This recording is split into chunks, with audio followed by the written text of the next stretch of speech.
Selamat siang Bapak Ibu sekalian. Mohon maaf ya saya telat lagi. Siap. Oke. Nah tadi udah kita jelasin ya sama Awan apa aja barang yang punya nih yang kita bawa di SBI. Nah hari ini yang mau saya training sebenarnya lebih ke basic sih, ya benar-benar basicnya. Nah ini semua yang ada di sini kita sebutnya dalam kategori itu adalah profesionalisme, ya, atau bisa disebut pro display atau ada yang disebutnya komersial display, ya, komersial display.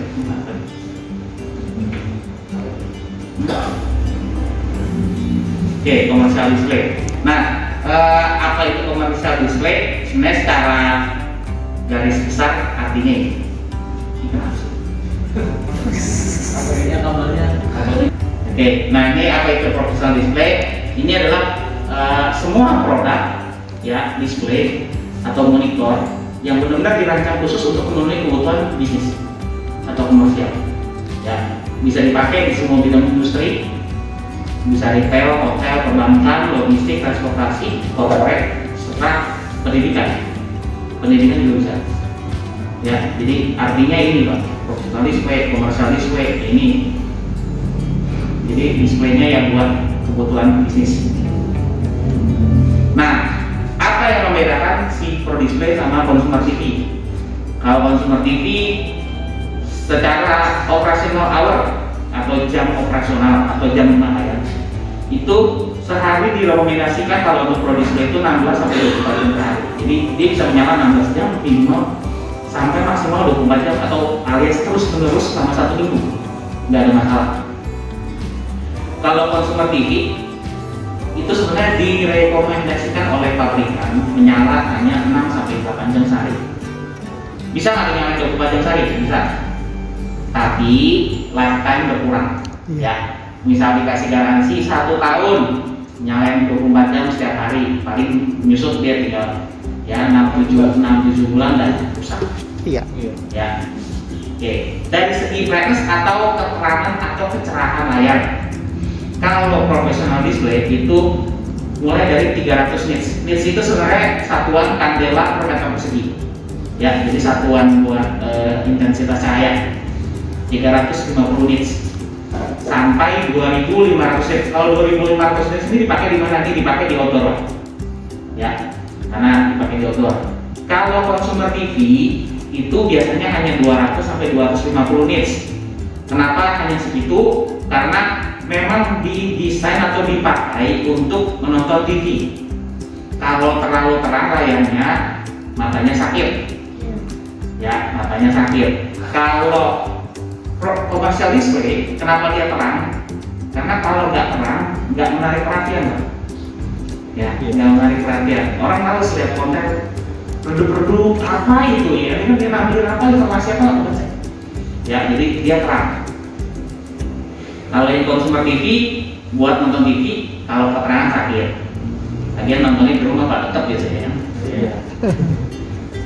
Terus kalau untuk instalasinya, kalau untuk professional display memang dirancang untuk pemasangan landscape horizontal atau portrait seperti ini, berdiri.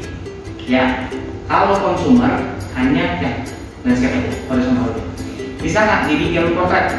Bisa aja, tapi lebih cepat rusak. Kenapa? Karena ini teknologinya kan masih LCD sebenarnya, liquid ya, liquid cairan. Jadi dia nggak didesain buat berdiri Pak. Kalau berdiri dia turun cairannya, rusak. Lama-lama tinggal garis doang. Sedangkan kalau yang profesional memang ada penahannya, jadi liquidnya nggak turun. Itu tidak akan turun.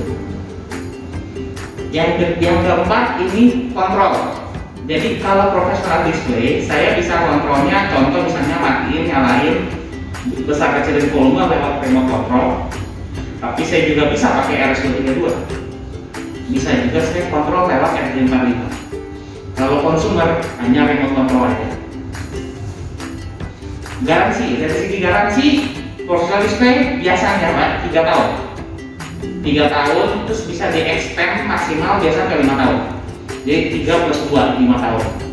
Kalau Consumer TV 1 sampai 2 tahun biasanya garansinya. Walaupun ada yang sampai 5 tahun, tapi ada syarat dan ketentuan berlaku. Kalau Pro Display enggak, 3 tahun nyala 24 jam per 7, harga setiap hari, tetap 3 tahun. Nah, untuk security-nya kalau untuk professional display itu remote sama tombol-tombol di monitor bisa dikunci. Termasuk portnya juga bisa dikunci. Dan ada port HDMI, DVI, USB itu dikunci bisa semua. Jadi ketika dicolok nggak muncul apa-apa, bisa dikunci. Siap. Ya, kalau consumer TV enggak, semua itu nyolok apa aja yang dapat. Kalau consumer, ini perbedaannya. Nah, ini ada 4 kategori Pak, kita membaginya ke untuk kategori professional display. Pertama itu ada single signage, ya, ada video wall, ada LED atau banyak orang bilang namanya video clock. Ya, kemudian ada interactive flat panel atau interactive whiteboard, contohnya di belakang yaitu interactive flat panel. Ini juga termasuk kategorinya interactive flat panel. Ada 4 kategorinya. Nah, kita mulai dari single signage dulu ya. Single signage itu, sebelum saya ngomong single signage, sebenarnya perlu dipahami dulu apa yang disebut dengan signage. Signage itu adalah tampilan grafis yang dirancang menyampaikan informasi pada objek tertentu. Ini memiliki beragam bentuk dan ukuran tergantung pada lokasi. Jadi untuk signage itu sebenarnya adalah semua grafis atau rancangan tertentu yang membuat informasi. Contoh Pak, contoh poster, ya, banner, flyer, brosur, bahkan nomor rumah, ya, nomor rumah itu termasuk signage Pak. Kenapa? Menunjukkan informasi nomor rumah. Gambar toilet yang membedakan wanita dan perempuan itu juga signage, karena dia memberikan informasi kepada publik bahwa ini loh WC itu toilet untuk wanita, ini toilet untuk pria. Jadi fungsinya itu memberikan informasi kepada publik, tapi medianya berupa logo atau printing. Bisa logonya bisa berupa logo di kayu, metal, dan akrilik, itu termasuk signage. Ya, ini tadi tujuannya. Nah, fungsinya saya bagi beberapa. Nah, yang tadi bisa berfungsi untuk informasi tentang layanan dan fasilitas seperti peta arah atau instruksi. Sebagai penjelas, ini contohnya seperti kita bapak ke toko misalnya, ada handphone, toko handphone, terus ada display, di bawahnya ada penjelasan. Nah, itu juga sebagai signage untuk menjelaskan, nah ini apa loh, spesifikasinya apa. Nah, itu juga satu. Terus ini buat media promosi. Kalau media promosi contoh paling jelas paling gede di sebelah media promosi. Ya, depan, sebelah. Sebagai navigasi, ini bisa dilihat kalau misalnya kita ke contoh misalnya ke Ragunan, ada arahnya. Ini ke sini, toilet di mana, kandang ini di mana, ya kan? Nah, itu sebagai navigasi. Nah, tanda pengenal memberi peringatan, ini bisa sebagai nomor rumah, pembeda kamar mandi, pria dan wanita, dan rambu-rambu lalu lintas itu termasuk signage di jalan. Saya nggak ngomong tentang signage, saya ngomong signage secara global. Nah, ini kalau saya disebut di sini ada 2 jenis signage. Yang pertama adalah yang konvensional, ya. Yang kedua itu digital. Ya, yang konvensional tadi printing, billboard, poster, logo. Kalau yang digital, medianya sudah pasti elektronik. Nah, hari ini yang kita bahas ini single signage itu adalah yang model masuk kategori digital signage. Ya, ini sama tujuannya menyampaikan informasi kepada publik, tapi medianya sudah berubah. Medianya elektronik. Apa aja media elektronik itu? Bisa LCD monitor seperti yang Bapak lihat di sini, bisa LED, bisa video wall, bisa juga handphone Pak, smartphone kalau saya taruh di suatu tempat, dilihat orang banyak, ada informasinya, itu saya kok digital saya smartphone, tablet PC dan lain-lain. Jadi medianya berubah dari yang konvensional ke digital. Oke, nah ini kalau Bapak lihat Ibu sekalian bisa lihat di mall ya, di jalan kayak ini kan banyak, sudah mulai banyak yang berubah ke digital ya. Nah, perbedaannya apa sih? Kenapa kita pakai yang digital? Nih, sebenarnya hampir sama yang tadi, sama yang pro display. Perbedaan paling utama adalah yang paling bawah. Jadi dia sudah ada pemutar konten yang di built-in atau dimasukkan ke dalam monitor langsung. Sedangkan kalau pakai smart TV atau dalam smart TV bisa sebenarnya, bisa. Tapi dia perlu alat tambahan. Perlu alat tambahan atau kita sebut biasanya itu signage player atau pemutar konten tambahan. Itu perlu tambahan. Nah ini perbedaan paling utama antara si signage monitor dengan consumer TV atau dengan produksi monitor. Karena ini sudah punya signage player, single signage.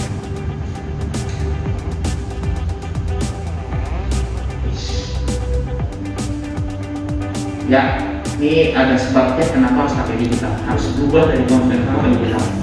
Yang pertama, pasti kontennya atau isinya akan lebih komunikatif sama lebih atraktif, karena bisa menampilkan konten video, gambar, suara, bahkan ditambahin widget kayak jam, running text, itu dalam satu layar, satu frame layar, nggak jalan. Kalau yang konvensional, kalau dari printing sekali ya sudah nggak bisa apa-apa lagi. Kemudian dapat update konten secara real time, jadi kapan aja di mana aja bisa update kontennya, Pak. Misalnya konten hari ini harus naik, ya kita bisa langsung update kontennya langsung. Berbeda dengan yang konvensional, kalau konvensional mesti printing dulu terus orang jalan dan itu, ya kan? Nah, itu lebih makan waktu juga. Yang pertama juga kalau dia punya titiknya banyak, tempatnya banyak, berarti butuh banyak orang. Oke, terus dapat dikelola secara terpusat melalui jaringan internet. Ini perangkatnya maupun konten edit, nggak cuma kontennya doang bisa dikelola, perangkatnya juga Pak, bisa dikontrol dari pusat. Bisa matiin, bisa nyalain, bisa ngatur volumenya, bisa ganti input source-nya, bisa semua. Nah, target marketnya kalau untuk signage ini gimana? Ini lebih banyak. Yang pertama sih di retail. Retail biasanya banyak di yang chain store, Pak, yang banyak cabang. Itu banyak yang pakai. Kemudian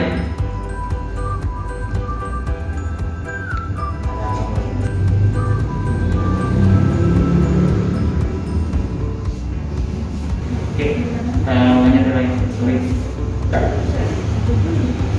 Ini ketiga, ini office building biasanya ini banyak dipakai buat ini Pak, promosi di gedung-gedung perkantoran tuh biasanya ada lift ya, atau di dalam lift, di luar lift itu banyak dipakai. Iya. Ya itu buat jadi promosi tuh. Yang ketiga buat gedung-gedung kantor pemerintahan, biasanya mungkin di lobby gedung kantor pemerintahan untuk memberikan informasi mungkin mengenai kebijakan yang ada di kantor. Yang keempat di banking. Banking biasanya buat menampilkan informasi kurs, ya informasi kurs, atau mungkin di bank ada promo apa untuk nasabah juga. Ya, yang kelima ini buat di transportasi publik. Contoh paling biasa yang Bapak bisa lihat itu di MRT. MRT banyak monitor, banyak media promosi di transportation. Termasuk mungkin kalau untuk di transportation biasanya untuk ngasih info mengenai jadwal. Kalau di bandara jadwal penerbangan, kalau di kereta mungkin jadwal kedatangan.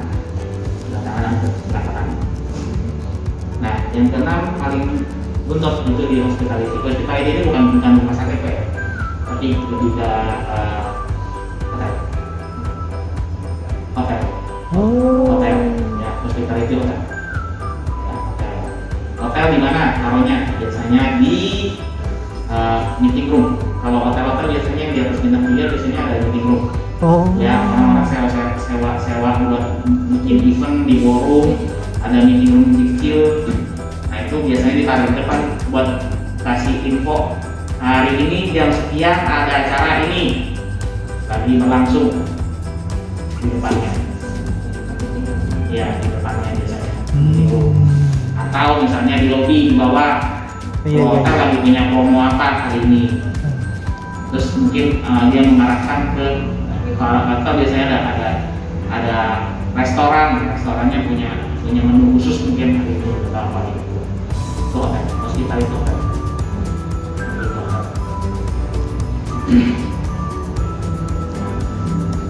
Sambil saya jelasin, kalau ada pertanyaan boleh langsung tanya aja.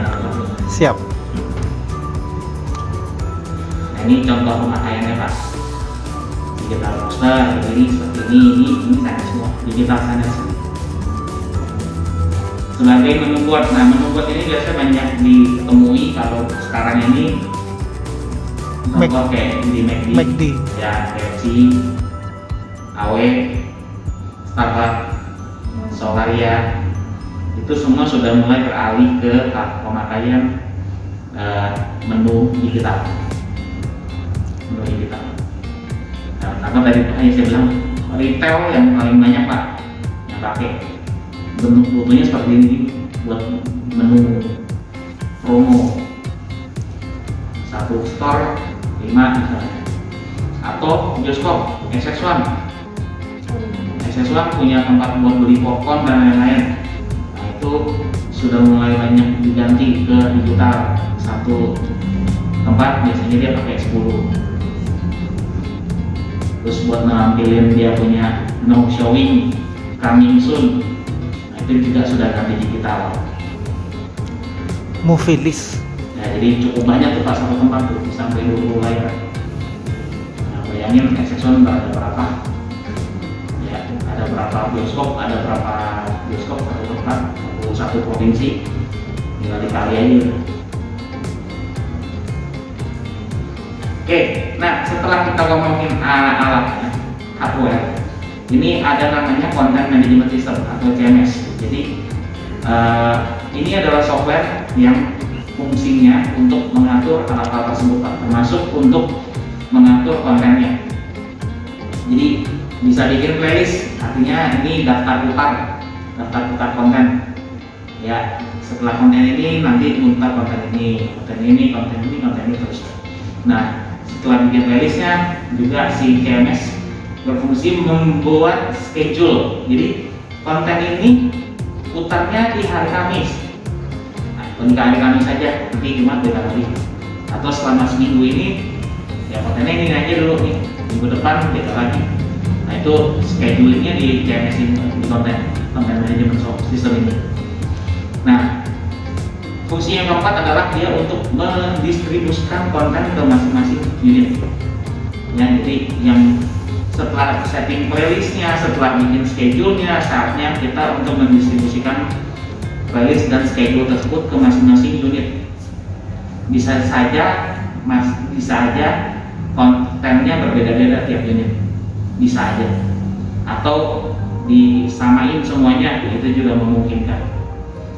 Jadi ada 1000 unit misalnya, 1000 display, mau 1000 konten yang berbeda masing-masing, memungkinkan.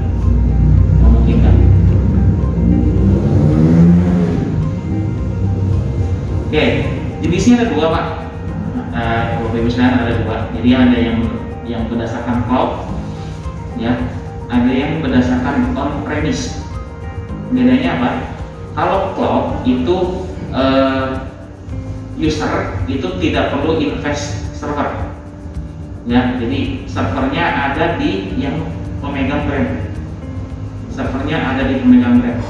tapi konsekuensinya user harus langganan ke yang punya brand karena dia numpang di servernya, ya, jadi perlu langganannya bisa bulanan, bisa tahunan.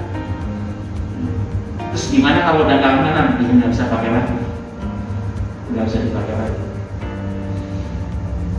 softwarenya yang nggak bisa dipakai lagi. Tapi kalau alatnya, unitnya bisa dipakai, tapi manual update kontennya pakai USB. Dicolok USB, di copy, nah baru dia play lagi. Nah, kalau yang on-premise ini artinya user harus invest server, harus membeli server.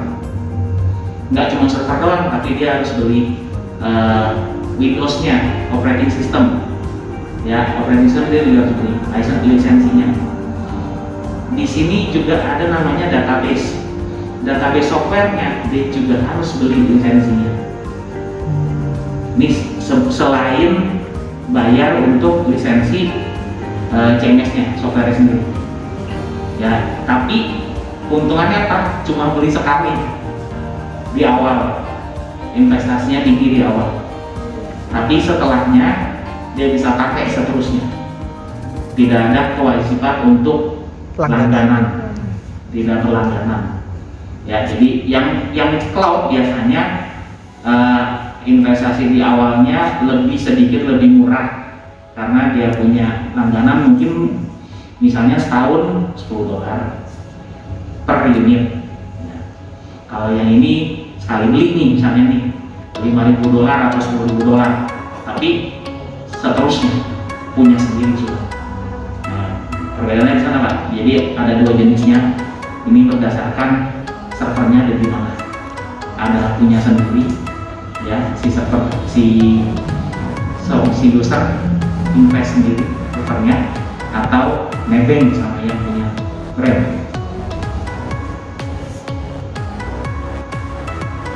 Dan harus pelayanan. Ya, ini dua jenisnya. Nah, komponennya sebenarnya untuk software CMS itu ada terbagi dua Pak. Yang pertama di front end atau di depan itu biasanya sudah ada di unitnya. Misalnya sebenarnya ada di unitnya. Kemudian yang di backend itu ada dua, yaitu ada server dan ada creator atau author. Fungsinya server tadi udah jelas ya, untuk bikin playlist, schedule, sama untuk mendistribusikan konten. Fungsinya author atau creator ini lebih sebenarnya untuk menyatukan konten yang sudah kita punya. Misal kita sudah punya videonya, sudah punya image atau logo yang pengen kita pasang nih buat kontennya, sudah punya file audionya mungkin. Nah, kita pengen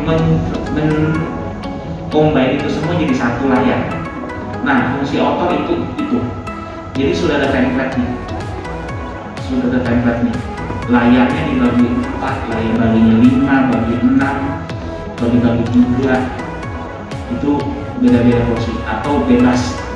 Itu fungsi dari author atau creator. Ini front end dan back end. Nah, topologinya secara sederhana saya gambarkan seperti ini. Servernya ada di XQ atau servernya ada di vendor. Ya, servernya ada di vendor. Terhubung melalui jaringan internet. Nah, PC operator bisa berbeda tempat dengan si server, bisa juga sama. Tapi kalau beda, berarti dia bisa melalui internet akses ke server si operator untuk membuat playlist, membuat scheduling, dan mendistribusikan konten ke account yang dia punya. Ini kalau servernya di vendor. Ya, kalau di XQ mungkin bareng, biasanya si operator ada di XQ, servernya ada di XQ biasanya. Jadi dia tinggal akses ke jaringan. Nah, bisa kemana aja? Jadi ini di site, saya sebutnya di site itu ada satu monitor, ada yang berdiri, ada yang pakai smart TV Pak, ditambahin player tambahan. Ya, nah ini. Kemudian ada video wall juga perlu player tambahan. Ya, video wall perlu player tambahan biar dia bisa menjadi digital signage. Kemudian LED display. Maaf, kok hilang gambarnya? Harus saya perbaiki lah. Ya, jadi ada LED-nya. Nah, LED perlu signage player juga. Ya, baru dia connect semua melalui internet. Nah, di sini Pak, di server ini perlu namanya IP public. Ya, jadi si user kalau pengen punya yang on premise, punya server sendiri, wajib langganan internet yang IP public. Tanpa IP public nggak bisa. Siap. Ya, kalau di vendor, karena vendor sudah punya, biasanya aksesnya ke server vendor lewat website. Jadi yang vendor lah yang langganan, ya kan, bisa nggak perlu cuma langganan bulanan aja. Gitu. Ini kira-kira topologi seperti ini, Pak? Iya, paham. Mana pelan? Sangat signifikan. Tadi saya udah memberikan perkenalan produk secara umum saja. Nah, ini lebih mendalam ya, lebih detail ke digital signage. Mungkin Sama kayak mesin absen. Kalau yang terpusat harus IP public. Sampai saat ini ada yang mungkin ada yang mau ditanyakan? Masih belum, Pak. Masih belum ya, berarti syukurlah penjelasan saya cukup jelas. Iya. Ya, Pak. Oke, ini benar-benar masih saya ambil dari basic Pak, benar-benar basic. Siap. Ya. Oke, ini sudah untuk CMS, untuk signage juga sudah. Nah, ini masuk ke yang video wall. Ya, video wall. Video wall itu pertanyaan adalah itu apa sih video wall? Ya, secara kata-kata Pak, artinya ini. Ya, jadi ini dua atau monitor profesional, biasanya dua sih, minimal dua. Kalau kurang dari dua, tidak bisa sebut video wall. Ya, iya, single signage kita sebutnya. Single, minimal dua atau lebih. Jadi disusun, ya, membentuk layar besar. Dan biasanya memiliki ukuran bezel atau frame yang tipis. Bezel itu adalah frame-nya, frame yang mengelilingi si layar. Iya, itu bezel. Frame ya. Nah, perlu diperjelas tuh. Bezel itu apa? Bezel itu adalah frame-nya. Iya. Ya, yang mengelilingi si video wall, si monitor. Itu disebut bezel. Ya, contoh gambar 3x3 nih. 9 monitor ditumpuk jadi satu layar besar. Ya. Jadi minimal 2 monitornya biar bisa disebut video wall. Kurang dari 2 berarti single. Oke, ini komponennya banyak sih Pak, banyak ya. Nah, saya baginya ke 5 kategori sebenarnya. Ya, ada input, ada alat transmisi atau alat untuk meneruskan sinyal. Yang ketiga ada alat processing videonya, kemudian outputnya, dan ini ada control system tapi ini optional, belum tentu dipakai. Tapi saya perlu menjelaskan. Ya, media inputnya apa aja?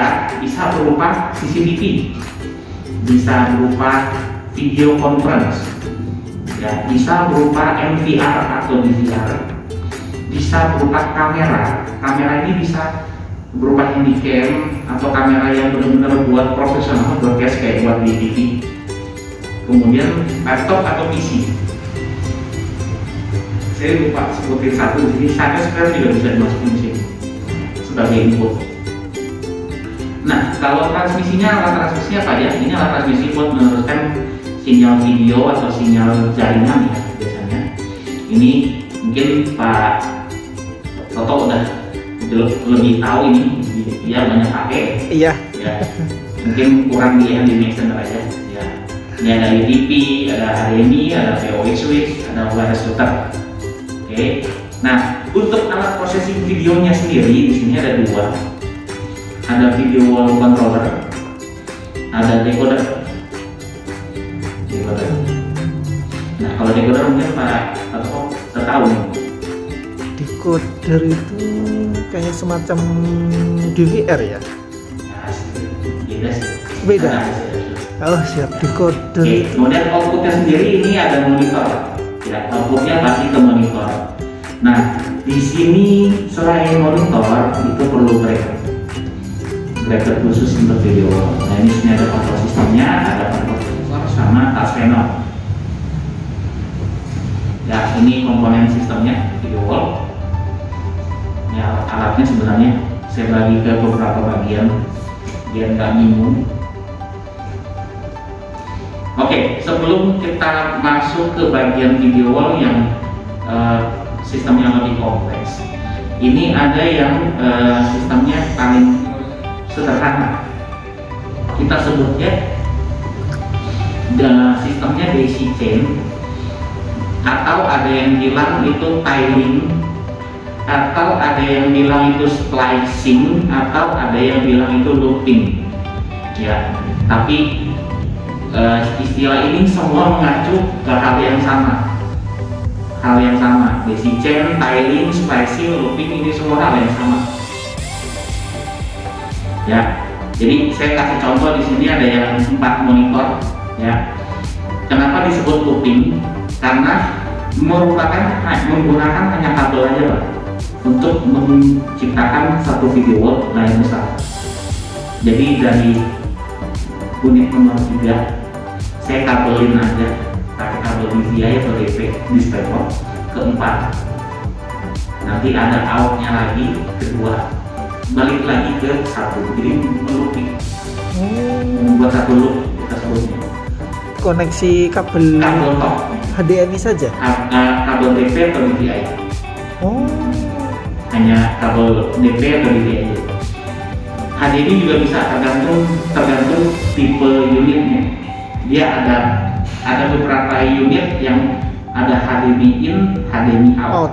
Oh, iya. Ada yang DVI in, DVI out. Ada yang hanya terima DP in, DP out. DP itu koneksi apa ya Pak? DisplayPort Pak. Oh, DisplayPort. DisplayPort in, DisplayPort out. DisplayPort itu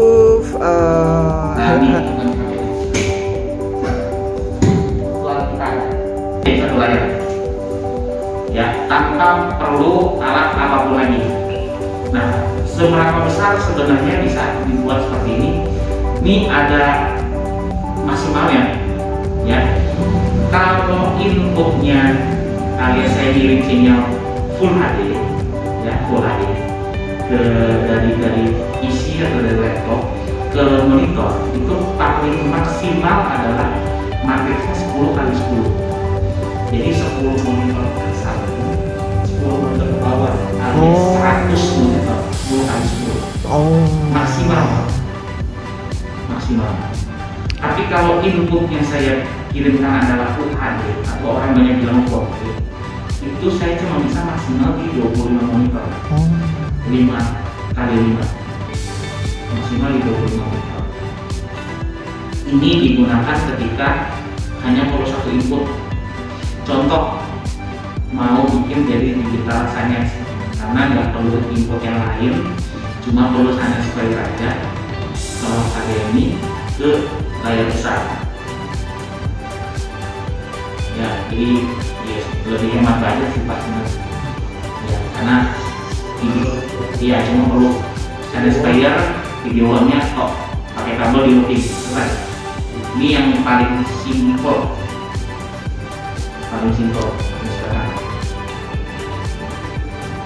Ya. Ini beda-beda tren, beda istilah, tapi merujuk hal yang sama. Kalau Samsung sebutnya daisy chain, ya LG bilangnya tiling, Pak. Ekor. Tiling. Ya, LG bilangnya tiling. Kalau Samsung daisy chain, dia tiling. Nah, splicing ini banyak diadopsi sama video wall.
mili ya, setengah mili.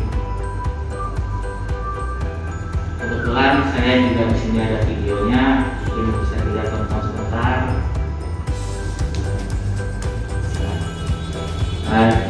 Sekedar memberikan ini apa perbedaan. Nah ini yang 5,5 agak tebal kelihatannya, 3,5, 1,7 udah mulai tipis, 1,8 ini tipis sekali Pak, tapi cuma harus garis putih gitu ya. Tuh bedanya Pak. Nah ini ada istilahnya sendiri nih buat yang 5,3, 5,5, 3,5, 1,7 sama 0,28. Ada yang super narrow bezel, ultra narrow bezel, extreme narrow bezel, sama yang razor narrow bezel. Ini istilah Pak, ini berlaku buat semua brand. Siap. Berlaku buat semua brand. Oke, kita lanjut. Nah, setelah video wallnya, kita bahas juga mengenai jenis bracketnya. Ya, jenis bracket video wall itu ada beberapa. Yang pertama itu adalah yang bracket fix. Kalau fix bracket itu pakai bracket yang ada di pasaran biasanya sudah fix, nggak bisa digeser-geser, nggak bisa di adjust, ya, nggak bisa di adjust, udah begitu aja. Kekurangannya ada di kesulitan pemasangan, dia rapet, susah, sulit untuk dirapetkan. Tapi dari segi harga lebih murah. Ya, paling murah. Tapi dia susah untuk di-adjust. Kalau temboknya nggak rapi, nggak rata, ya kalau sudah beda kedalaman ya beda kedalaman, nggak bisa dipakai kecuali mau diakalin pakai ganjel dan lain-lainnya, itu susah. Iya. Ya, jadi makan waktu lah, bukan yang nggak bisa rapi sekali sih. Pakai makan waktu untuk rapi. Pakai water pass Pak. Ya, tapi ini paling murah mereka. Ya, paling low budget. Siap. Ya, kemudian yang kedua itu ada yang namanya push out bracket. Ya, kenapa disebut push out bracket? Kita nonton videonya. Bitek. Lebih gampang jelasin pakai video sekarang Pak. Siap. Bitek kayak merek Ya. bir. Nah, mungkin pernah dengar ya, atau pernah pakai mungkin.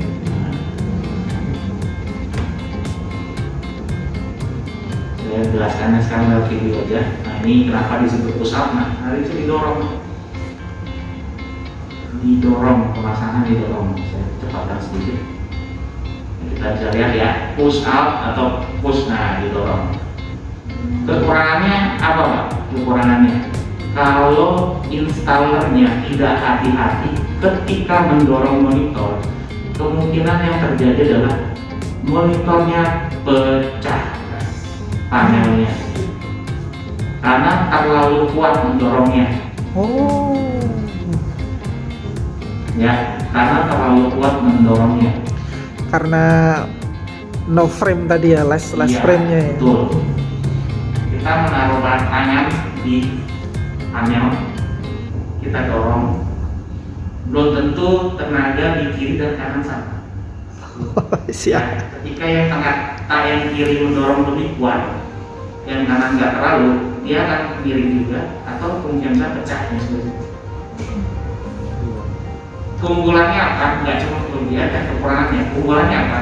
Enaknya dia kalau kita mau maintenance, contoh misalnya kalau ada 9 monitor, Bapak pengen ngambil yang rusak yang paling tengah, ya, Bapak tinggal dorong doang, dia keluar, tinggal ganti, ya, untuk yang push out, tinggal ganti, udah pasang lagi, dorong lagi, selesai. Ini maintenance, tapi tetap perlu sangat hati-hati ketika mendorongnya. Ini biasanya banyak dipakai untuk biasanya banyak dipakai kalau brand-brand video-nya tidak punya bracket sendiri. Ya. Oke, yang ketiga itu ada yang full push. Ini full push saat ini sepengetahuan saya baru Samsung aja Pak. Oh. Ya, baru Samsung aja yang punya. Pull push. Apa itu pull push? Kita lihat lagi videonya. Pull push. Tarik dorong. Tarik dorong. Ini pasangnya nggak perlu.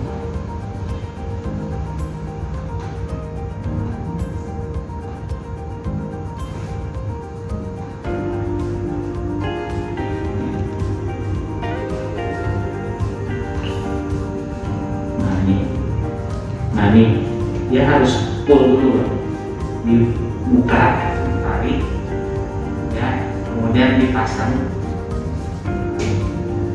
video wallnya, kemudian didorong ke dalam, tapi didorongnya samping. Sama-sama bisa di-adjust bracketnya, bisa maju, bisa naik ke atas sedikit, bisa dimajuin ke depan, sama seperti yang di pusat. Jadi perbedaan itu, ya. Jadi saat ini yang punya pengetahuan saya baru Samsung saja.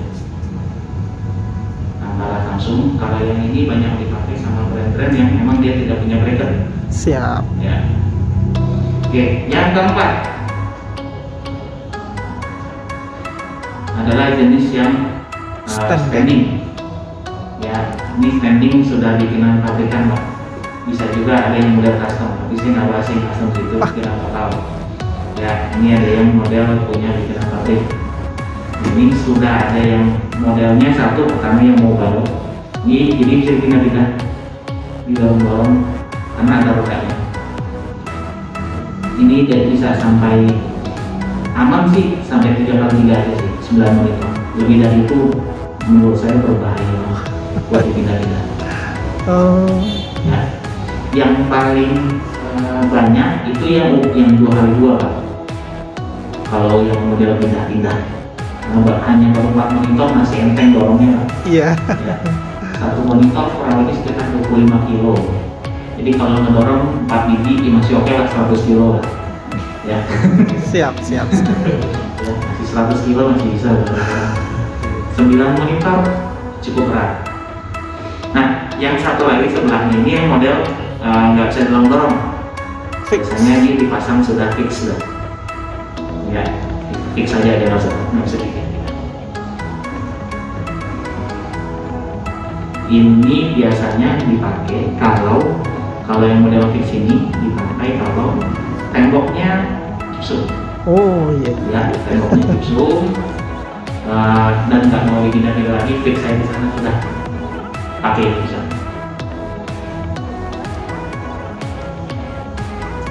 Nah, ini baru kita bahas mengenai video wall controller. Ya, video controller ini alat yang untuk fungsinya sih sebenarnya simpel ya. Ini untuk mengatur input dan output yang akan tampil di layar. Ya, mengatur inputnya untuk yang tampil di layar dan outputnya. Nah, sebelum saya bahas lebih jauh lagi, perlu dipahami dulu apa itu input. Ya, input itu ya secara harfiah itu alat sumber ya, nantinya akan ditampilkan ke layar. Jenisnya bisa berupa apa aja? Biasanya berupa laptop atau PC, bisa DVD player, bisa handycam, bisa kamera Nikon, Apple TV, digital player, set top box dan lain-lain. Ini input jatuhnya. Kemudian untuk output itu adalah perangkat keluaran dari input. Contohnya monitor PC, ya smart TV, video wall atau LED. Contohnya. Nah, fungsi dari video wall control itu ada beberapa, Pak. Ya, yang pertama itu fungsinya sebagai scaling atau scaler. Ini fungsinya itu adalah merubah atau memanipulasi resolusi dari input agar bisa tampil ke output. Scaling. Kemudian yang kedua itu splicing.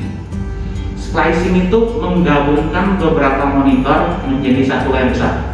Fungsi splicing. Jadi fungsi controller ini, video wall controller adalah scaling, splicing. Yang ketiga itu ada switching. Jadi kita bisa mengubah input yang bisa tanam pelayaran secara bergantian atau secara bersamaan, switching. Kemudian ada layering atau picture in picture, jadi bisa saling timpa ya. Jadi udah ada info satu nih tampil, kita mau timpa lagi di bawahnya mungkin pakai ukuran kecil, monitor info kedua tampil barangnya, itu picture in picture. Yang terakhir itu untuk membuat template dari layout. Jadi kita bisa bikin layout, sudah bikin layoutnya bisa di save, kemudian kita bisa panggil setiap saat. Jadi nggak perlu mengubah tampilan setiap saat. Setiap kali memanggil nggak usah mengubah tampilan. Cukup panggil template yang sudah kita set. Jadi ada 5 fungsinya untuk video controller. Nah, ini ada jenis video controller Pak. Yang pertama ada jenis yang modelnya fix. Fix dalam artian jumlah input dan outputnya sudah nggak bisa ditambah. Ya, jadi kalau sudah ini ya ini aja. Contoh size yang ada, mungkin ada yang 4 in 4 out, ada yang 4 in 8 out, ada yang 8 in 8 out, 4 in 12 out. Ini benar-benar udah nggak bisa ditambah. Ya, dari segi keunggulan memang dari segi harganya selalu akan lebih ekonomis. Support kontrol juga lewat mobile app bisa dikontrol. Nah, yang kedua itu tipenya adalah yang jenis modular. Ya, modular itu artinya jenis input dan outputnya bisa disesuaikan dengan kebutuhan Pak. Bapak misalnya digambar di sini ada yang modelnya DVI, ada yang pakai HDMI, ada yang pakai DP, bisa pakai BNC, input BNC juga bisa ya. Oh. Ya, tapi perlu di step dari awal. Bapak perlunya inputnya model apa? Ya, bisa DP juga, bahkan bisa komponen juga, komposit. Ya, RCA. Oh, RCA. Nah, RCA juga bisa. Jadi kalau yang modular lebih banyak jenis input dan RCA outputnya. itu yang TV player itu. Iya, TV player kan RCA. Ya, jadi lebih banyak jenis input dan outputnya, macam-macam Pak.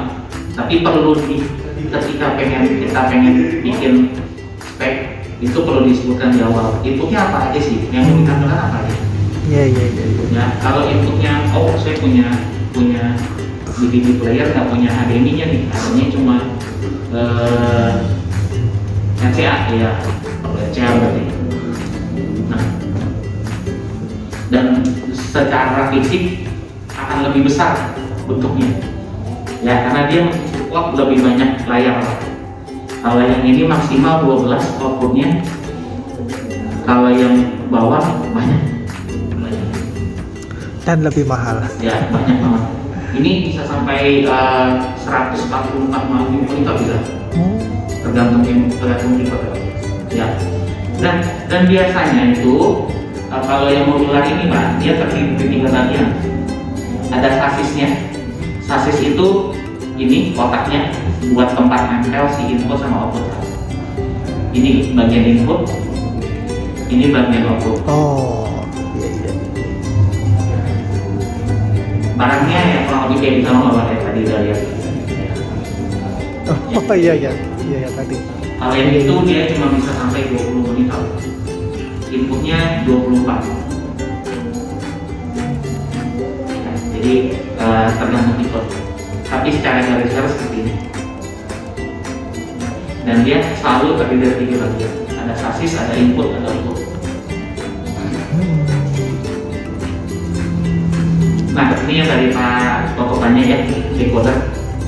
Ini secara simpel saya artikan ini alat untuk menampilkan streaming video CCTV melalui jaringan lokal internet langsung ke monitor Sekaligus. ya Pak Toto bisa lihat di sini di gambar Pak, ini ada HDMI ya, ini semua ke monitor di depan ada jaringan kabelan. Nah, ini bisa langsung ngambil streamingnya CCTV langsung dari LAN. Alat dua decoder ini. Tapi dia terbatas, tergantung tipe sebenarnya, tapi maksimal bisa sampai 128 channel CCTV. Ya, satu alatnya maksimum bisa 128 channel CCTV. Ini decoder. Dia juga punya input fisik. Input fisiknya itu input fisiknya cuma ada dua, itu VGA 1, DVI 1. Jadi selain nampilin channel CCTV, kalau mau ditambahin, Bapak mau tambahin misalnya punya laptop mau tampilin di layar, bisa pakai DVI-nya mungkin, Ya. atau pakai VGA. Ya. Decoder. Nah ini yang di bawahnya, ini tipenya sebenarnya Pak. Ada yang punya satu output doang, ada yang punya 4 output, 8 output, 10 output, 12 output, 16 output. Kalau inputnya selalu sama, cuma ada satu VGA, satu DVI. Oh. Mau apapun tipe yang di bawahnya. Oke, ini support control yang mobilnya. Nah, cara kontrolnya bagaimana? Ini saya juga siapin videonya, lebih enak melihat daripada saya ngomong aja. Ya, ini dari tablet ini, iPad mungkin. Nah,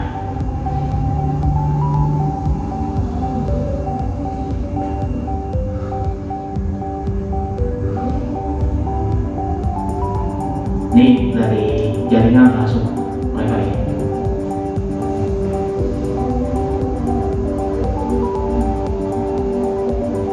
Nah itu tadi manggil lewat.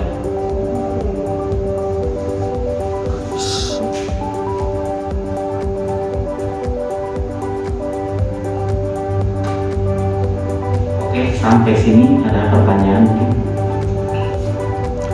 Masih belum. Masih belum? Belum. Sudah cukup jelas.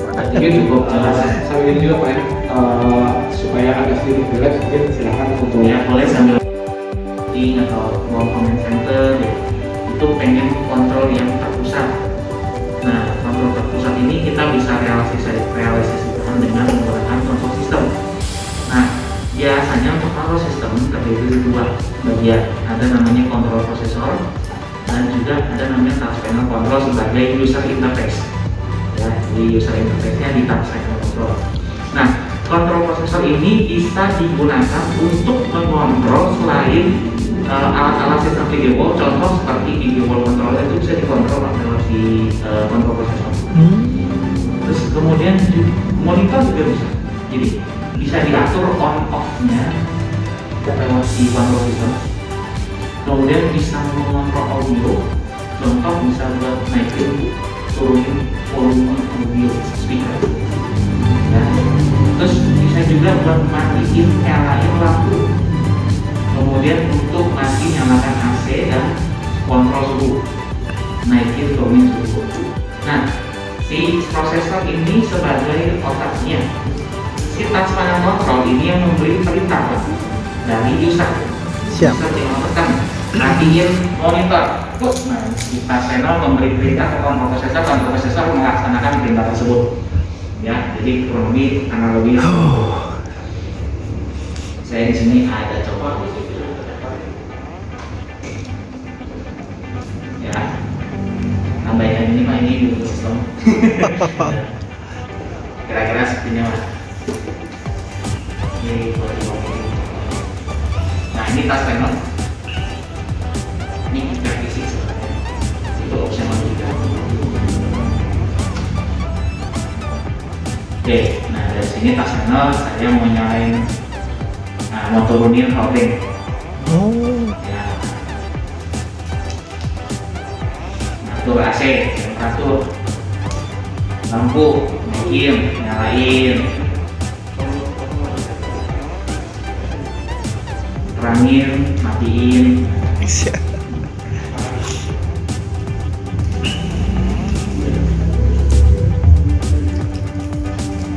Nah ini saya mau nyalain nih, ganti source nih. Nah ini laptop nyala. Oh.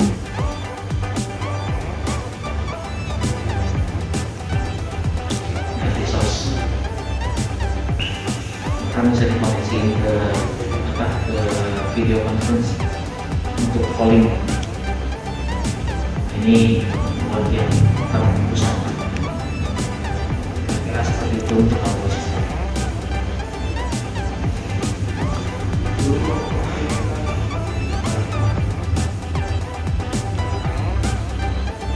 Oke, nah setelah kita bahas komponennya, ini biasanya video wall itu dipakai buat apa aja sih? Nah biasanya yang pertama itu adalah dipakai sebagai digital signage. Banyak ditemui Bapak Ibu sekalian di yang pertama biasanya banyak ditemui di bandara. Ya kalau ke bandara terminal 3 ini banyak banget. Iya. Ya. Terminal 3 bandara yang banyak. Ya. Yang kedua di mall juga ada. Biasanya di toko-toko retail store yang premium. Contoh Mango, Zara itu pakai. Ya, kadang-kadang toko-toko kosmetik juga ada, kayak L'Oreal, ada MAC, ada digital signage. Jadi fungsi satunya itu sebagai digital signage. Perangkat yang dibutuhin simple ya, cuma perlu displaynya atau monitornya, breaker, signage player, jaringan. Nah, ini alat-alat yang dibutuhkan digital signage. Fungsi yang kedua adalah digunakan di meeting room sebagai pengganti monitor besar, terutama biasanya untuk menggantikan proyektor. Ini juga simple biasanya, cuma perlu displaynya aja, bracketnya. Terus kemudian ya perlu inputnya Pak, input bisa laptop, bisa PC. Dan di ruang-ruang meeting room sekarang yang lebih modern biasanya ditambahkan wireless presentation. Wireless presentation fungsinya apa? Untuk bisa menampilkan layar laptop saya ke layar video wall secara wireless, nggak pakai kabel lagi kayak gini. Oh. Nama alatnya adalah wireless presentation tools. Fungsinya Itu berupa tab atau apa ya Bapak ya? Yang alat Pak ada nanti kotak. Oh. Jadi fungsinya itu buat nampilin laptop nih atau laptopnya orang lah gitu, pengen tampil presentasi layar besar. Oh siap. Tapi nggak pengen pakai kabel. Siap. Kayak dongle case gitu. Iya, kayak dongle case ya, nggak pakai kabel. Iya. Pengennya connect aja secara harus. Biasanya sekarang lagi tren, banyak yang sudah mulai pakai. Ya, nggak pakai kabel lagi. Ini buat meeting room. Layarnya layar besar buat ngegantiin proyektor biasanya user yang sekarang ada proyektor, Pak saya mau ganti proyektor saya redup ya, kalau ada yang mau presentasi ke depan ada bayangannya ya. Nah ini bisa ditawarkan mungkin pakai video wall ya, bisa.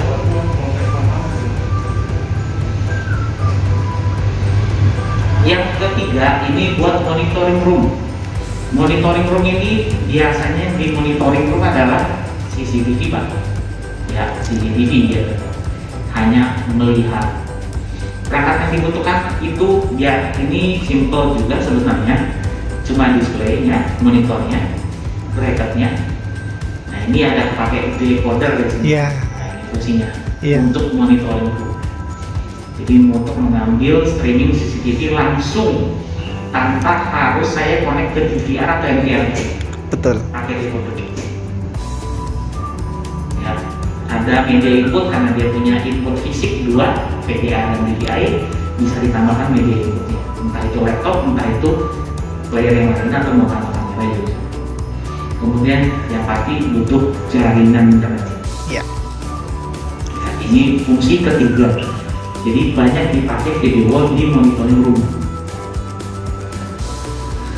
Ini fungsi yang terakhir dan biasanya satu lagi banyak dipakai. Itu MOC atau comment center sebutnya. Ya, comment center. Dan di sini kita butuh bukan decoder tapi video processor. Video processor ini bisa mengakomodir input dan output yang banyak. Ya, kalau monitoring room kan cuma satu Pak, CCTV top. Iya kan, nggak perlu video processor. Tapi kalau monitoring room atau command center, ini command center itu biasanya nggak cuma CCTV yang dilihat, bisa berupa data statistik, ya data statistik, bisa berupa peta. Nah ini perlu banyak input yang bisa mengakomodir, itu adalah si video processor.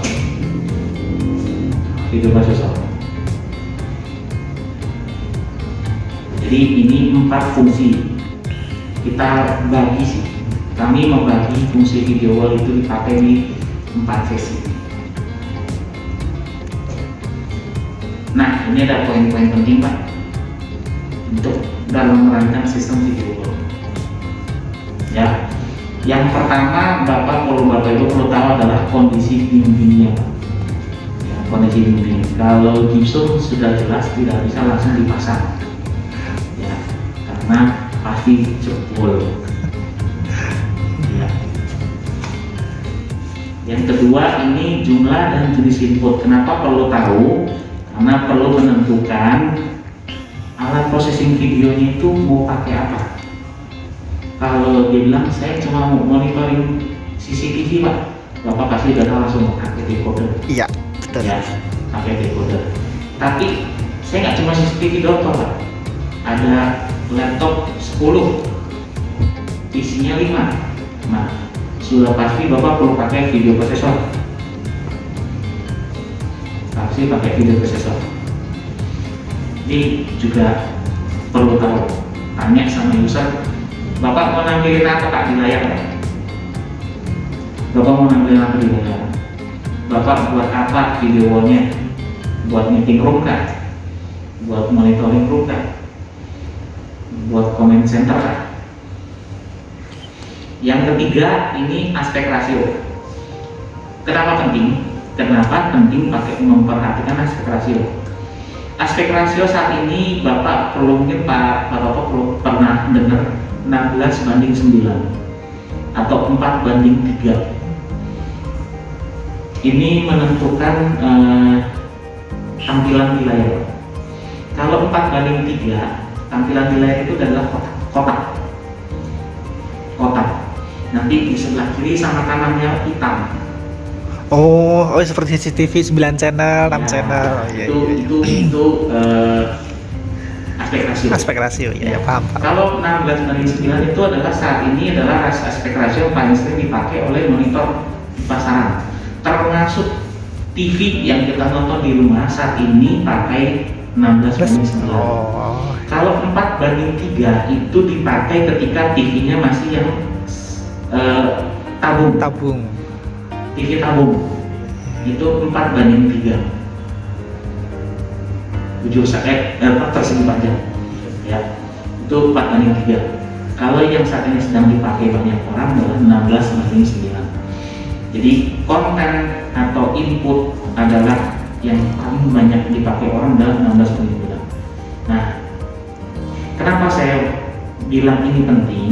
Karena kalau video wall-nya dipasang tidak sesuai aspek rasio, akan terjadi kelihatan gambarnya padat, stretch, apa ini? Ya, contoh pemasangan video wall-nya 3 ke kiri, 2 ke bawah. Ya, langsung kelihatan. Kalau orang yang tinggi kelihatan pendek sudah.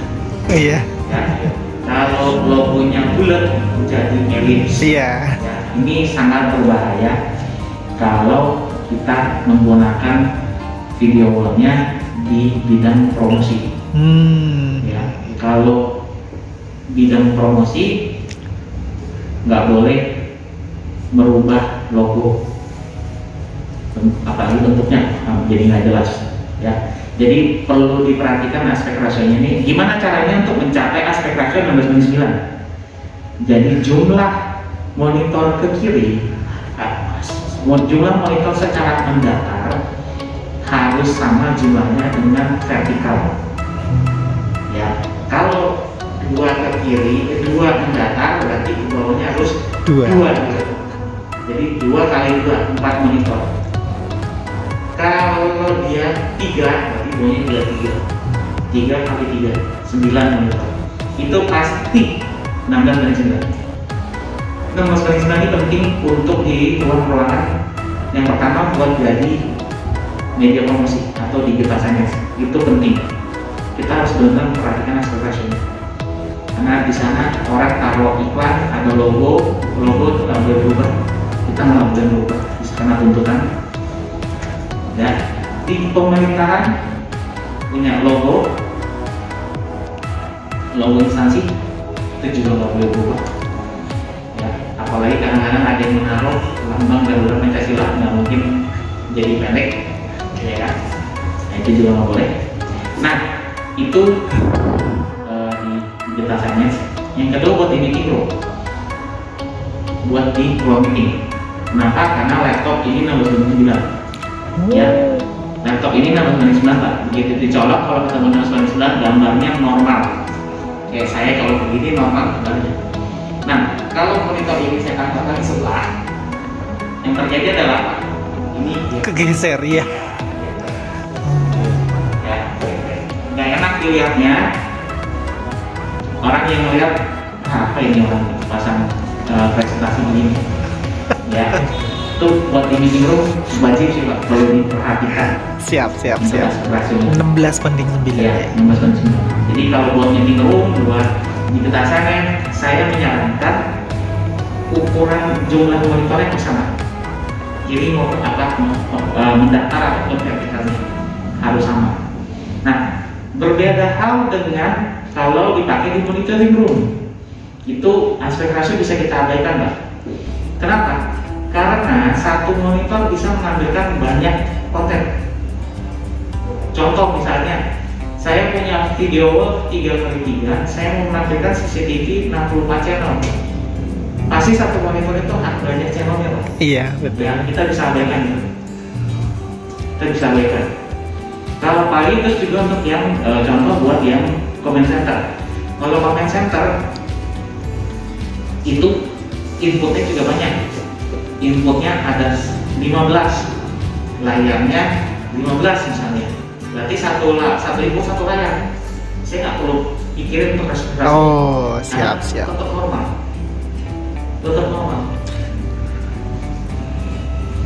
Ya, jadi untuk dua fungsinya perlu diperhatikan aspek rasio, dua lagi nggak perlu. Gitu. Nah, yang keempat cahaya ruangan. Cahaya ruangan itu penting buat buat nentuin jenis video yang biasanya saya pakai yang berapa, 500 atau 700 kan? Karena yang 700 lebih mahal, Pak. 100 nit ya. Yang 500 nit sama 700 nit, 700 sama lebih mahal. Ya, jadi perlu diperhatikan. Ini fungsi gunanya untuk kita menyusun budget. Yang kelima, ini jarak input dan output. Ini jarak input dan output menentukan jumlah kabel, Pak, panjang kabel yang dipakai. Jangan sampai kita udah sudah nyiapin kabel 5 meter, ternyata yang dipakai itu ternyata 25 meter. Siap. Ya, yang jelas itu dari masalah Instalasi. Ini pengaruh ke biaya instalasinya. Apalagi kalau di Jakarta gampang cari kabel, Pak. Ya, kalau Di luar daerah. kota belum tentu gampang. Oh iya, Ya. betul. Jadi ini perlu diperhatikan sekali. Ini pernah terjadi, Pak. Kita pernah salah juga. Ya, jadi videonya kita pasang di sini. Ruang servernya sebelah. Ketika survei tinggal ke sebelah aja, Pak. Kita siapkan lah, paling cuma sekitar 10 meter, Pak. Ya. Ada perubahan. Ketika pengerjaan, tetap ruangannya di sebelah, Pak. Ruangannya tetap di sebelah servernya. Tapi jalur kabel saya muter lagi keluar, Pak. Loh, kok bisa Kalau nggak? boleh lewat langsung keluar dalam. Loh. Dan ini dari 10 meter, saya jadi butuh 35 meter. Satu tarikan. Dan monitornya ada 15. Saya tambah 25 meter per monitor. Saya kali 15.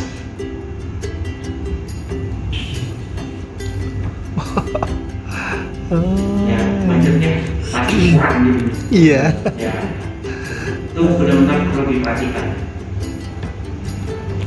Siap. Ini sih baik instalasi Pak, memang kelihatannya kecil sepele ya kan? Iya. Karena lumayan. Iya, betul. Ya, selisihnya bisa sampai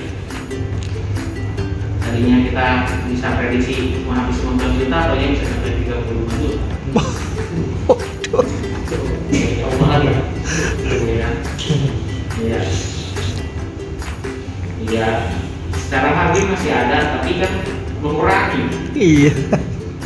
Jadi, For budget. Perlu diperhatikan ini Pak. Perlu diperhatikan. Kalau kondisi ini juga perlu diperhatikan karena nanti kalau misalnya di zoom, berarti perlu kekuatan itu biaya lagi Pak.